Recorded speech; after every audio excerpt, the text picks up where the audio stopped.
Morning, ladies and gentlemen. We're gonna go over this old saw here. I got a new piston rings for it. It's time to give it a refresh. This is a 2019 saw. Some of you guys may remember this saw. It was on the channel back before all my videos mysteriously got deleted. But anyway, bought it in 2019. Built this thing, I believe, in January of 2020, and I ran the piss out of it ever since then until late October or early November, something like that. It's got, I don't know, 1.2 million feet on it. Least 500-600 acres worth of pre-commercial thinning and at least 1,000 acres of juniper cutting on it. So it's been well used, and we're gonna go and tear into this thing and see what kind of shape it's in. It's got a highway piston in it, so we're gonna see what that looks like, and we're gonna see just how good Bel-Ray H1R is, and kind of why I believe in that stuff. And so we can see it's still got pretty good compression. We'll take it out here and fire this thing up. See if we can get it fireproof to you guys that it still runs. But anyway, it's been raining like a double-cunted cow pissing on a flat rock since last night, and so I figured today'd be a good day to stay home and tear into this thing and refresh it and see what it looks like. This thing was still running pretty good when I finished running it, but like I said, it's got a bunch of time on it, and I think it's probably time to throw a new piston in it. It's a good thing to do if you don't want to blow your saw up, is to put piston rings in these things, and that will make them last a lot longer. I fully believe that the bottom end in this thing is just fine, and we'll take another, million or 2 feet on it. So, but this was also a very experimental build when I first built this thing, and so I was trying to get away from the peaky, high RPM saw builds that I was kind of following at the time and go more toward a torquey build. And this is somewhere in the middle between a high winder and a torquey saw. So, it runs well. It's not as torquey as my new builds, I'll guarantee that. But for what it is, it still runs really well. And so we'll see if we can get this thing fired up, and then we'll tear into it and we'll kind of talk about it as we go. So, all right.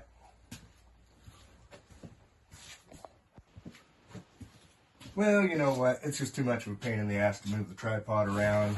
I've got real limited working area in here, but we'll just fire this thing up in here, or try to anyway.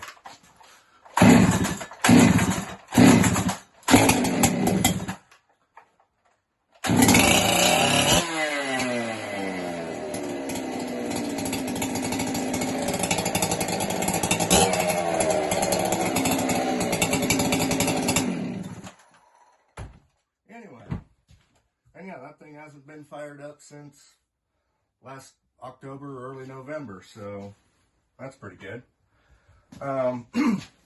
It does run, so I don't want you guys staring at my back here the whole time, but I'm gonna try and maybe set you guys up here in a little different spot so you guys can see a little bit better what we're doing while we tear this thing down. So let me try and move you. Alright, so here we go. So as we've talked about, this is a 2019 saw, so it's an X-Torque. A lot of guys don't like these saws. To each his own, and if they do port them, they gut the intake and and make them where they're not an X torque anymore. And you know, I leave mine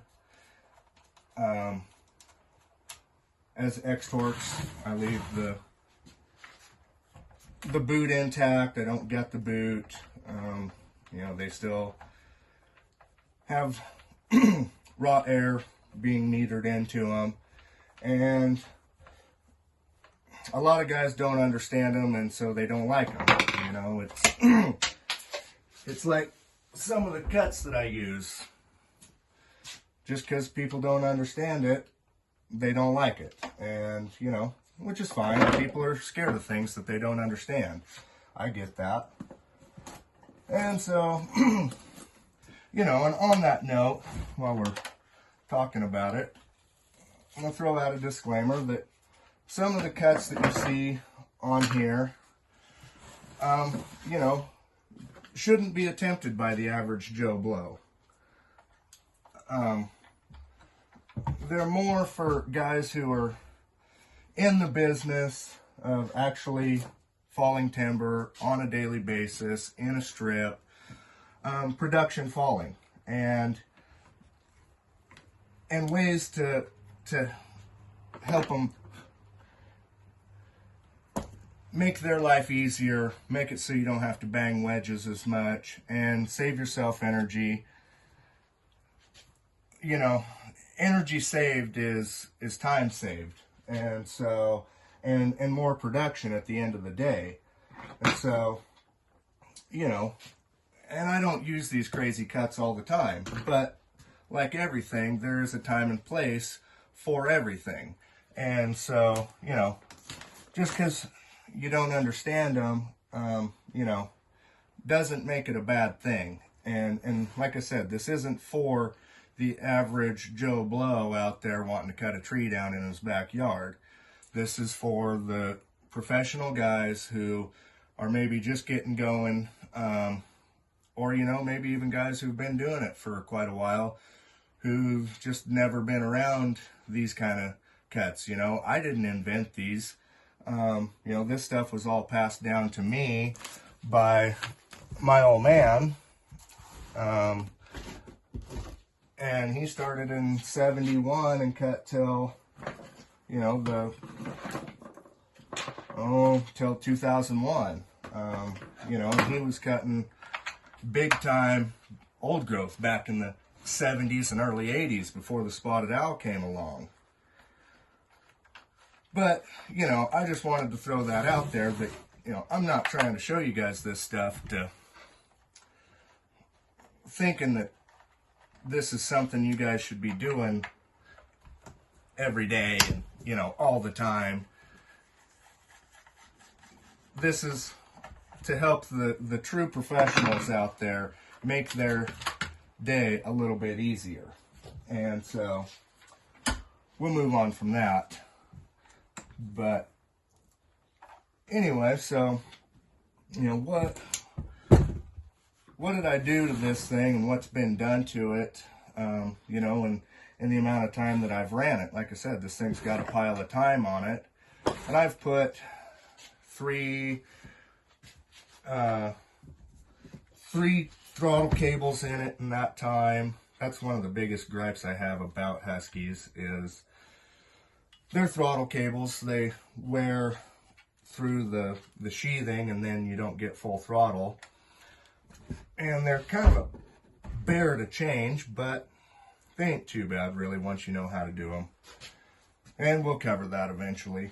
You know, I've put a Redbeard saws intake adapter on here, and we'll kind of look at that in a little bit. And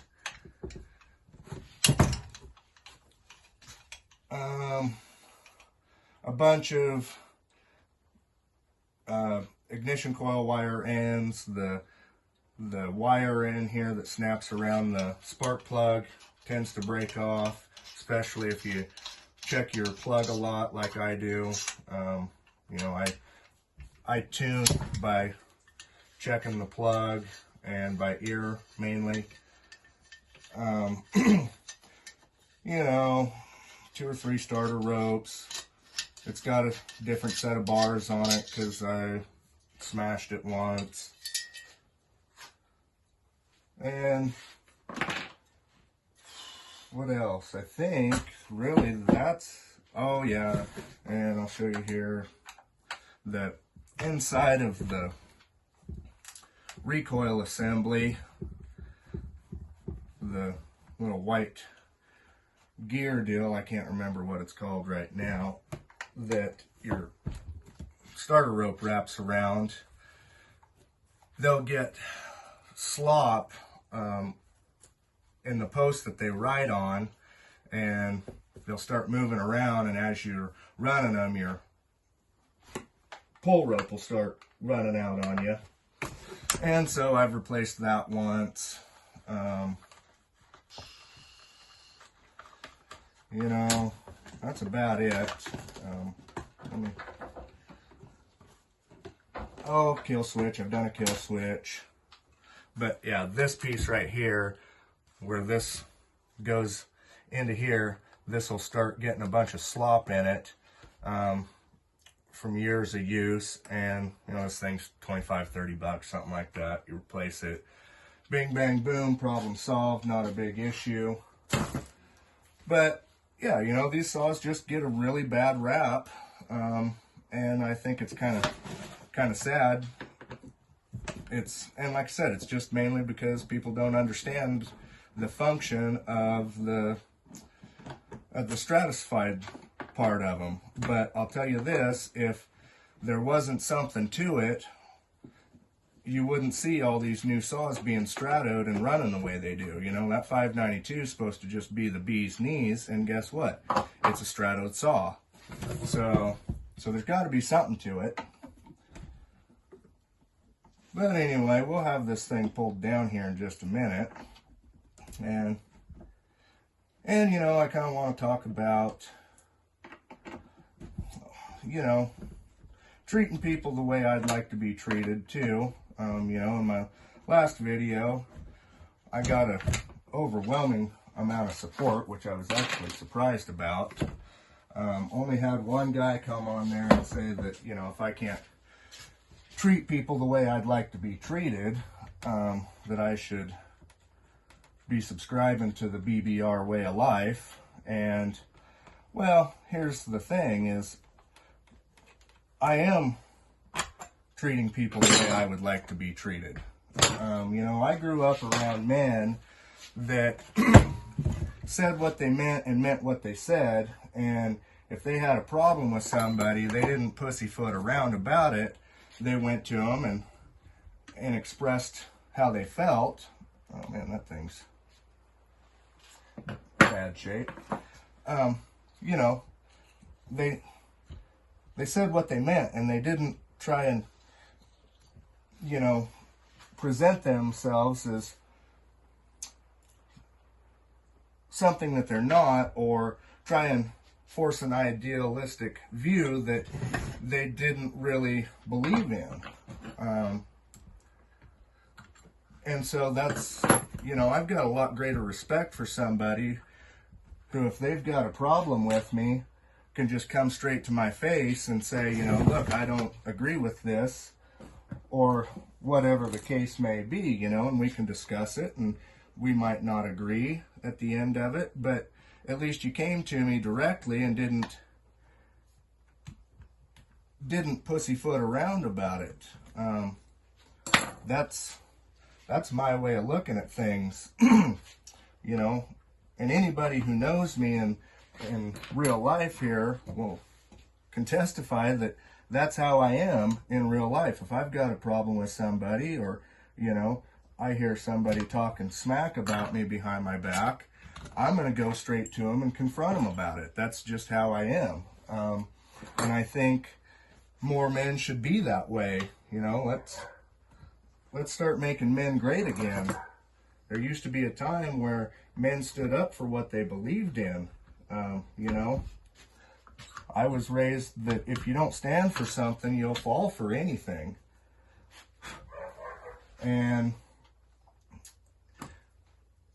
it seems like we're getting into this way of life of, you know, we need to to be kind to everybody and be accepting of everybody no matter what. And that's why we've got this generation of men trying to be women, and beer companies putting, you know, dudes' faces on cans that are pretending to be women, in the name of acceptance and you know, catering to the weaker species. And that's just how I feel about it. You know, I think it's time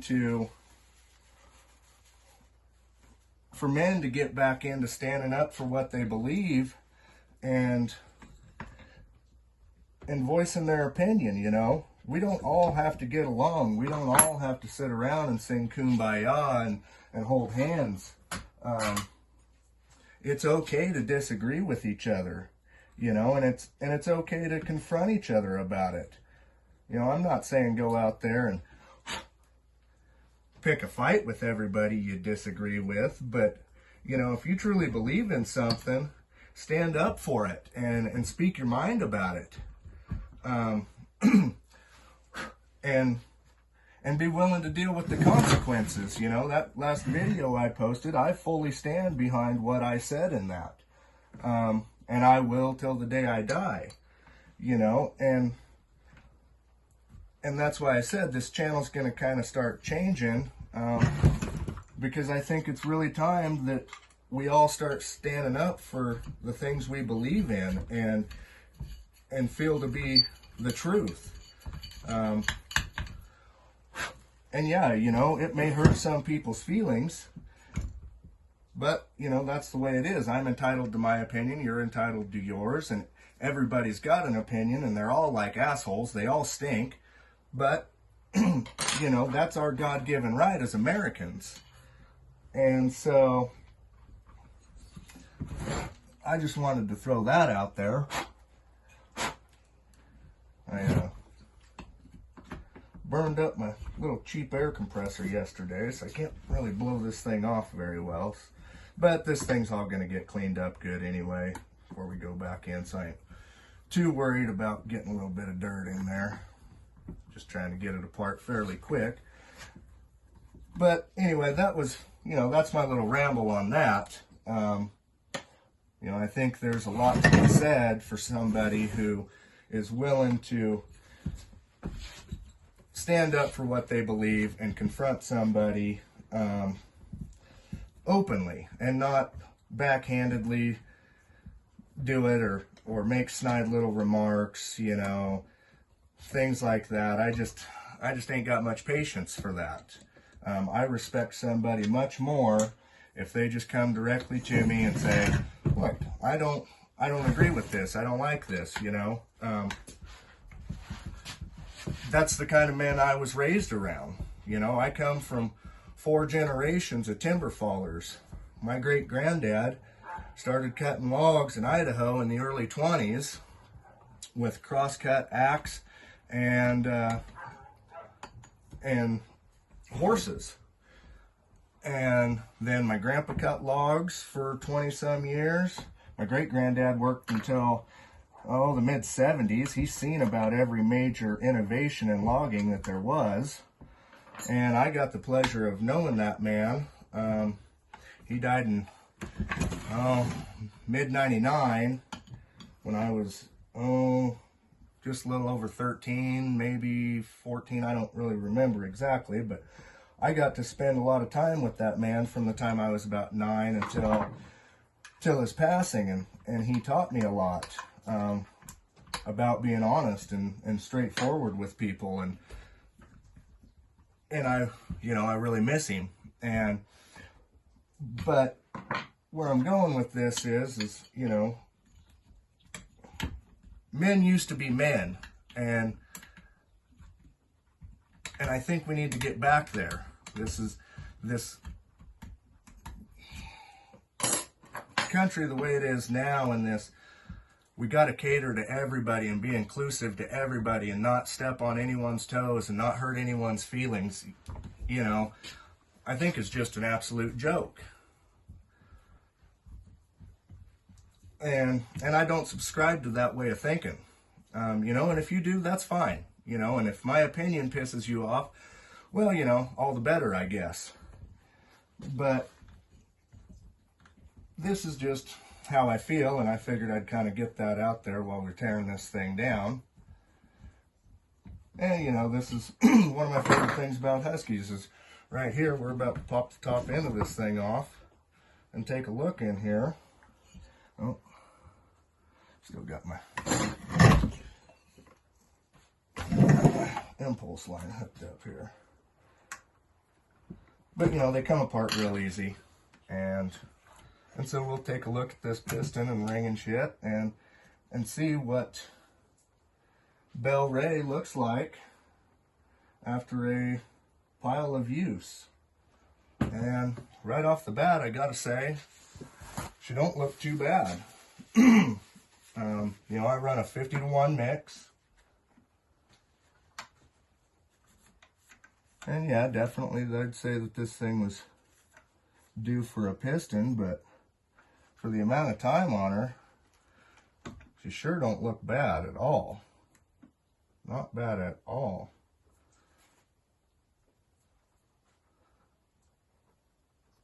Got a little dirt in there. But anyway, you know, and this is why I use this stuff. It runs clean. There's a nice film of oil on stuff. A little scuff in there, I'm not sure what the deal is.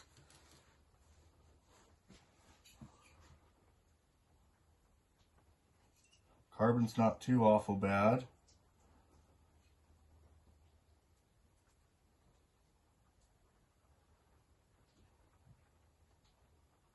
Well, you know, all in all, not bad. Not bad at all. You know, obviously looking here, looks like we're getting a little bit of blowback through the transfers, which, you know, running on a short blowdown,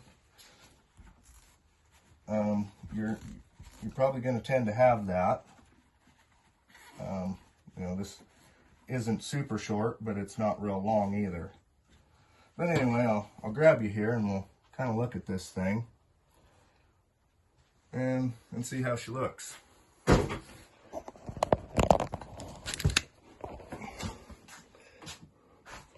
Anyway, it's light on it.